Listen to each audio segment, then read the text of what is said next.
Let me start here. Just when I thought I might get through day 3 of Lori Vallow's murder trial without my hair being en fuego, along came Lori to crush my dreams. The thrice convicted murderer put on quite a show in Arizona today. Remember, she's on trial for the murder of her 4th husband, and make no mistake, she has practiced at the art of being on trial. She already killed 2 of her kids, and for good measure, she killed the woman who was married to the guy she was sleeping with, the guy that she ended up marrying just weeks later. Today, while acting as her own lawyer, don't get me started, she played the role of jilted spouse while cross-examining a witness who turned out to be her romantic rival, and hell hath no fury, like a woman scorned. It got so bad in this courtroom that the judge had to step in and play referee and even make up like a bogus reason to get the jury the heck out of the room. Where do I even begin? Listening to Lori in court today, you would think that Charles Vallow was the love of her life, instead of the man that she was trash-talking while texting with her lover and allegedly arranging for her brother to murder. So a little bit of background on what happened just in the front of that courtroom today. The woman on the witness stand, wearing the pink there, that is Nancy Jo Hancock. And it turned out that Nancy had struck up an online relationship with Lori's husband. That's Charles Vallow, the victim, the dead man in this case. And the night before Charles was killed by Lori's brother, Alex, Charles went on a date with that lady in the pink, Nancy. Up until this moment, Lori, the lawyer, has been making plenty of mistakes during her cross-examinations, but she's mostly kept her cool. And she's mostly stuck to the script. But not today. Not in a million years today. All hell broke loose when Nancy Jo took the stand and things went from 0 to Jerry Springer in seconds flat. And because I knew you would ask, I have put together the highlights, the lowlights, and pay attention to Lori's body language. And then count how often she calls Charles, the man she's cheating on, my husband. Nancy Jo, right? Correct. And we have not met before, correct? We have not. Okay. And you stated that your husband, or my husband, told you that he was going through a divorce. Is that correct? That's correct. And did you have any way to verify that? No, I didn't try to verify that. Okay. So did it surprise you later to find out that we were not in the process of a divorce?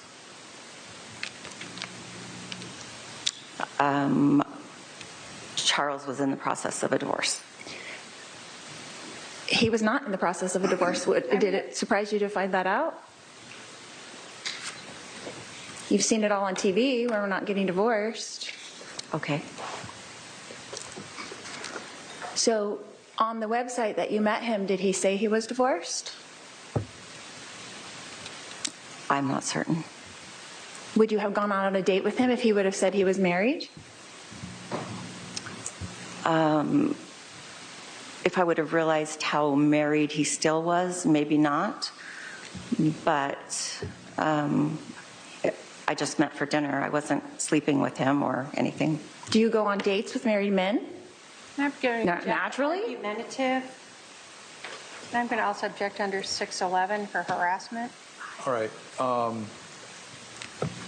I'll sustain the objection. Your Honor, do I not have a right to cross-examine this witness for what she has already testified to?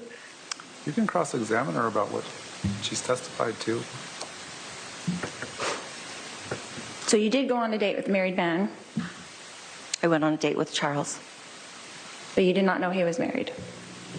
I knew his divorce was not final. His divorce was not started. Okay. Okay.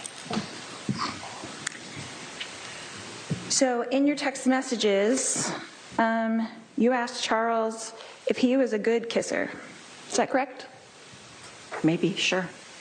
Did he answer that text message? I'm gonna sure. object to I'm sure he did. relevance. Again, 611 harassment. I'll sustain the objection for relevance and hearsay.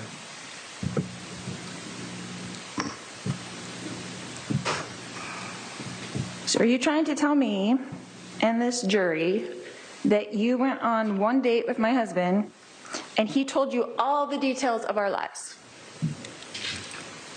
I'm telling you the truth, and that's what I know. So you spent your whole date getting to know each other, talking about me? Don't flatter yourself. No, we did not spend the whole time talking about you.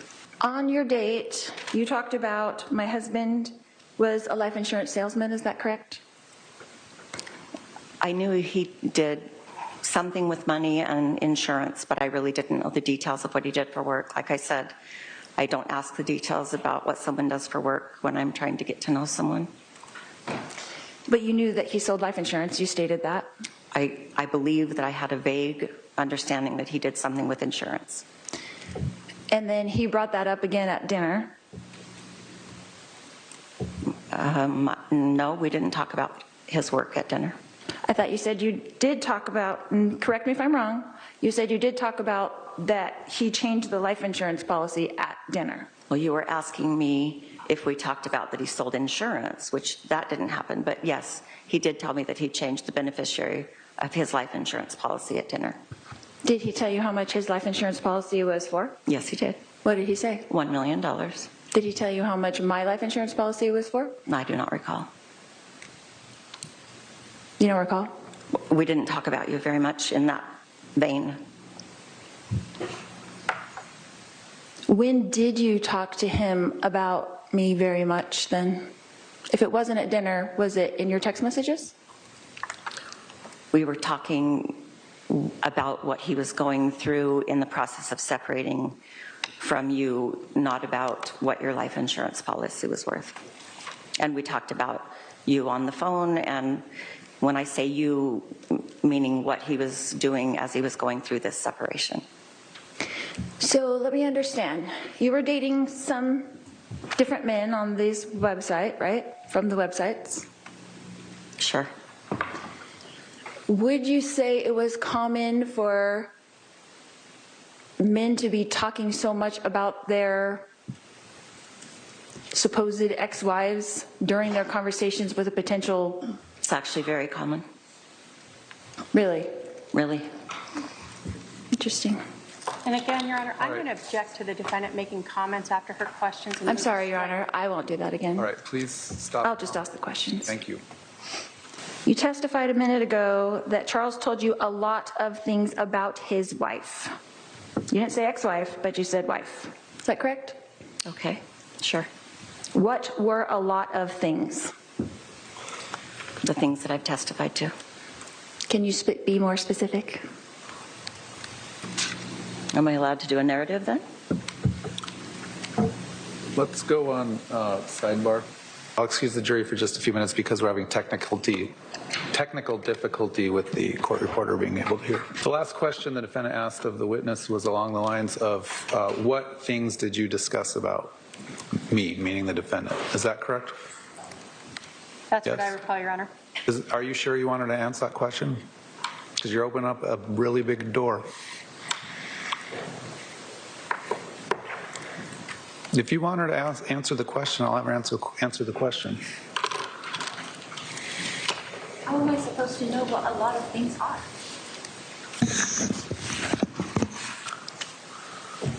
All right. If you want her to answer the question and there's no objection from the state, we'll No bring objection. the jury back in and have her answer the question. Yeah, Lori, like if you want her to answer the question about the things that she and your now dead husband talked about, they might have talked about the fact that you're a murderer. Maybe? I don't know. I mean, the murders did happen later, but holy cow. Lori, you're not a lawyer. You might ask a question that could really come back to bite you in the thing you keep showing the jury. I don't have any idea if there were really technical difficulties that the judge mentioned with the court reporter, but it seemed like he had to make up a fib just to get that jury out of the room and fast and protect Lori from herself. And while there's no way to know what Lori did during that little unplanned recess, I'm gonna go ahead and assume that she conferred with her actual lawyers who sit there on standby and that they told her to get over herself. Because after the break, Lori pulled it together. Same attitude, but a lot more direct in her questions. Have you ever spoken to my brother, Adam? Yes, but only because I ran into him at my grandson's pickleball tournament the other day. And how did you know that was him? Because I've seen him on media via the situation surrounding you. So you initiated a conversation with him? I just said hi, and he asked me who my grandson was, and I pointed it out, and that was the end of it. So you introduced yourself to him? To my brother? I don't know that I introduced myself, but maybe. How would he know who you were? I don't know that he knew who I was. I knew who he was. So you went up and talked to him? I did talk with him, yes. He didn't call you over, so you went up and talked to him? Yes, ma'am. Okay. And when you were talking to him, you told him you were who? I told him that my name was Nancy Jo Hancock. And did he recognize that name from something?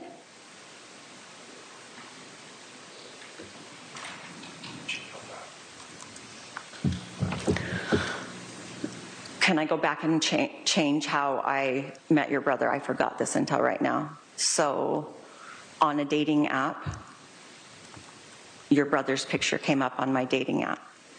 And I sent him a message and said, but he had a different name that he used, not Adam. And so I just sent him a message and said if he was going to use someone else's pictures, he should probably pick someone different than Adam Cox. That's how I met him. That's how you met my brother, Adam? Correct. Do you know what perjury is? Absolutely. Can I object, Your Honor, to Question. argumentative harassment? Argumentative. Man, I'm surprised there weren't more objections. I'm going to stop here and bring in two people who might as well have been at a tennis match for all the head-turning action in the courtroom today. Lindsay Haller on the left is the producer of my podcast, Drop Dead Serious, and Gigi McKelvey is the host of the podcast Pretty Lies and Alibis and a longtime friend of the show. I hope you guys weathered that day okay. I'm glad you made it to tonight. Lindsay, I'll start with you. It was like a reality show. I mean, I'm just watching it again through a TV lens. What was it like in the room? You know, Ashleigh, I think that judge deserves an Oscar because I don't think anyone in that room had a straight face but him. It was an explosive moment. The jury was laughing, and you couldn't, it was like a car crash. You couldn't stop watching. It was happening right in front of you, and it just kept getting worse and worse and worse. Remind me, Gigi, of this jury. It's mostly men. I think it's almost like, I want to say 12, right? If you're including the alternates, I think there's 12 men, 2 women, and then we're losing jurors at the rate of 1 a day, except for today. What were they doing? Like, just describe for me what was going on with their physical persons and how they were reacting to this. It was like watching a tennis match. They would look at Nancy Jo, they would look at Lori. A couple of times you could see them holding back some giggles. I mean, they were sort of shocked because up until this point, we really have just seen a very muted Lori Daybell, a show for the jury. But this was personal for her. Honestly, Ashleigh, I thought at one point today we were going to get to see how this shock belt worked. I thought she is going to absolutely lose it here soon, and we're going to see her on the ground flopping like a fish. I thought it was coming. But you could tell it was sort of entertaining for these men on this jury, and even the women that are on there, they were like, whoa. I mean, because it was just like watching a reality show in real time. A couple of times, Ashleigh, I had to bend down like I was tying my shoe because I couldn't keep a straight face. I was like, I'm going to get kicked out of here. Did she have any idea of the reaction in the courtroom? I can see her only appearing to look forward in the image that we have. But did she know the effect of what she was doing and how that landed with jurors, with the gallery, with the state, with her own lawyers? I don't think she cared, Ashleigh. I think more than anything, more than this being her questioning a witness, this is Lori being nosy. She wanted to know exactly what Charles told this woman about her and how she was portrayed. She knows it's not going to be good. So I really think Lori didn't care. But if she had eyes in the back of her head, she would have seen all of our eyes wide open and us biting our lips, because it really was ridiculous and desperate. I mean, I talked to everybody during the lunch hour. I was like, she's going to lose it. She has no clue how this looks. But I think that emotion took over, and the pro se Lori went out the window and she ran with it, and just, it was a runaway train. But Nancy Jo held her own and did a good job by Charles.